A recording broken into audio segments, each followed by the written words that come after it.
Ironhead is a man in his 60s, known for having an extremely strong iron-like skull. From a very young age, Ironhead, his brother, Iron Crotch, and sister Roar have been taught respective forms of martial arts by their master. Ironhead can bang his head into bricks without feeling a thing. Iron Crotch specializes in bearing a crotch as strong as a diamond, because to train himself, he has been hitting a metal punching swing with his crotch. Similarly, Roar has a voice that can end people's lives with a single screech. She has been accused of bursting people's eardrums with her laugh, and she breaks at least 5 glasses with her voice to train every day.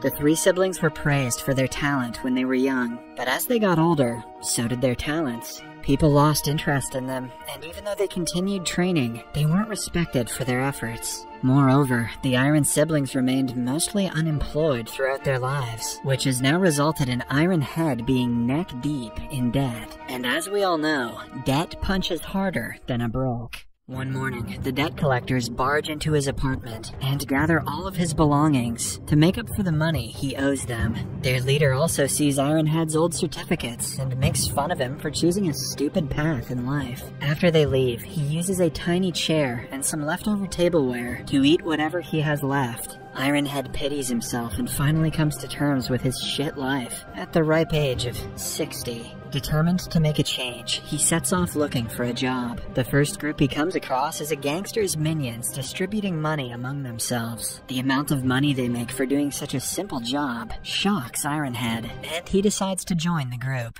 In the following scene, the old man reaches a gym having followed the group. The right-hand man, Riker, is about to kick him out until the gang leader Jai stops him. He is willing to hear Ironhead's problem, but upon finding out that he wants to join the gang, he laughs in the old man's face. Ironhead begs them to give his head a chance, but is ultimately kicked out. At night, Ironhead's daughter and his grandson come to his house offering help. However, he is too proud of a man to accept money from them. Hoping to keep him busy, the daughter leaves her son to stay with him for a few days. Although Ironhead doesn't appreciate it, he hands the kid a ball to keep him entertained. The next morning, Jai's minions are driving down a street nearby, which reminds Ironhead of the disrespect he was put through by the creditors. It pushes him to take things a step further, making him jump in front of the car. The gangsters quickly help him and take him into the gang to ensure they won't get in trouble. On his men's recommendation, Jai is ready to give Ironhead a chance, but first, he has to prove his worth by collecting money from a very stubborn client. Ironhead accepts the challenge and goes looking for the said man. He turns out to be a successful businessman, having a lunch meeting with his client. At first, Ironhead simply asks him to pay back the debt, but as expected, the man ignores him.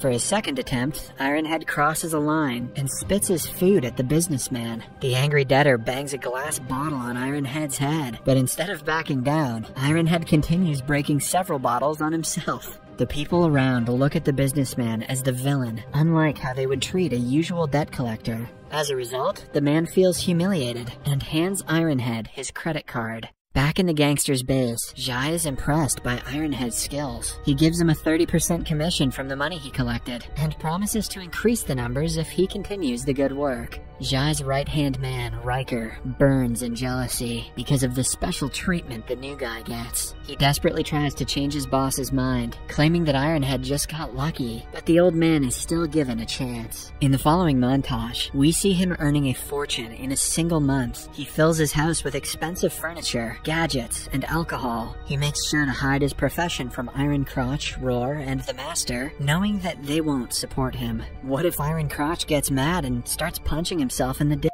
They even visit his house, but Ironhead lies about the furniture and manages to keep his work a secret. Then, one day, he is assigned to collect from a young worker named Bao. His usual technique works, and Bao gives him 30,000 yuan, which is all he had at the moment. Ironhead allows it and brings the money to the boss, but Riker calls it a scam. Their policy tells them to never accept more than half of the money, and Bao owes them 300,000 rupees. Riker insults Ironhead, raising questions about his competence and calling him a fraud. In a fit of rage, Ironhead promises to collect the total amount in 3 days. If not, he will have to pay the entire amount himself and will be treated as a debtor. Ironhead is confident in his skills, while Riker prays for his downfall. At night, when returning home, Riker and his people beat up the old man in the streets and tear the paper that has Bao's accounts on it. This makes it harder for Ironhead to prove that Bao owes them money. He somehow picks himself up and returns home. Another man knocks at his door sometime later to return his share of money. Ironhead is happy to accept it, but just then, his daughter and her policeman husband arrive home. They believe the guy is a debt collector and order him to get out of the house. Ironhead doesn't want them to know about his profession and loses money in the process. In the following scene, we see Ironhead's son-in-law at a house that has been robbed. The house belongs to Bao, and it turns out that he is the one who stole the money that was meant to be for his mother's hospital bills. He admits his mistake and tells everyone it was to pay off his debts. The family shares an emotional conversation, after which Bao promises to never do something like that again. Ironhead's son-in-law and his colleagues also give the family a few thousand yuan to help them. The next day, Ironhead again goes to Bao and uses his old trick to get him to pay. The commotion takes place in the middle of the street, urging people to yell at Bao to pay up. With no way out, the poor man hits himself on the head with a brick, mimicking Ironhead. The old man simply hands him a handkerchief and walks away in regret. He never wanted to use his skill for bad, and has a realization that he is turning into a person he hates. At the same time, Zhai and Riker are watching Ironhead from their car. Zhai always had his doubts regarding him, and Riker works hard to add fuel to the fire. They know for sure that he is going to fail, but plan to wait until 3 days are over to take action against him.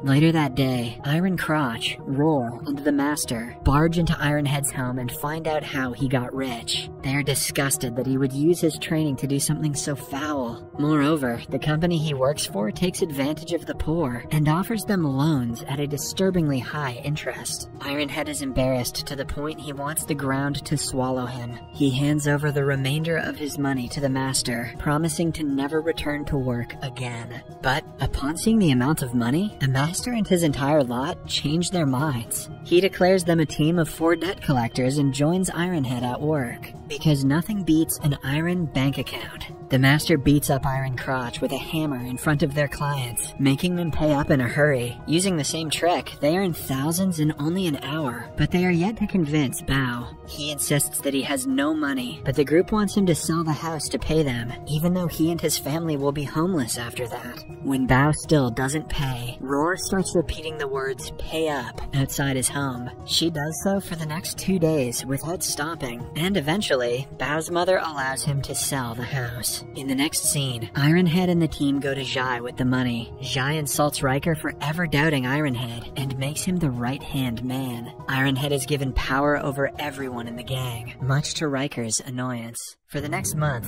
Ironhead and the group continue collecting money using the same technique. It works like a charm, as people are terrified of being hit with a hammer, as the Master does to Iron Crotch. The group also makes a lot of money, and starts enjoying their lives to the fullest. Moreover, they take the responsibility to train other gangsters, and make even more money from that. Then, on Ironhead's birthday, he throws a huge party. Everyone enjoys themselves, until Zhai informs them of the big boss Yan's arrival. He invites Ironhead, Zhai, and the rest to his car, and congratulates him on his birthday. The man also takes the chance to inform them that their company is now providing loans to college students. They are young and impressionable, which Yan plans to take advantage of. Ironhead doesn't feel comfortable with the idea, but he doesn't dare to oppose the big boss. The next day, they are asked to collect from a young college girl. She sees someone beat Iron Crotch and is shaken. To refrain from suffering the same fate, she agrees to pay them by selling her naked pictures. This just got a lot darker.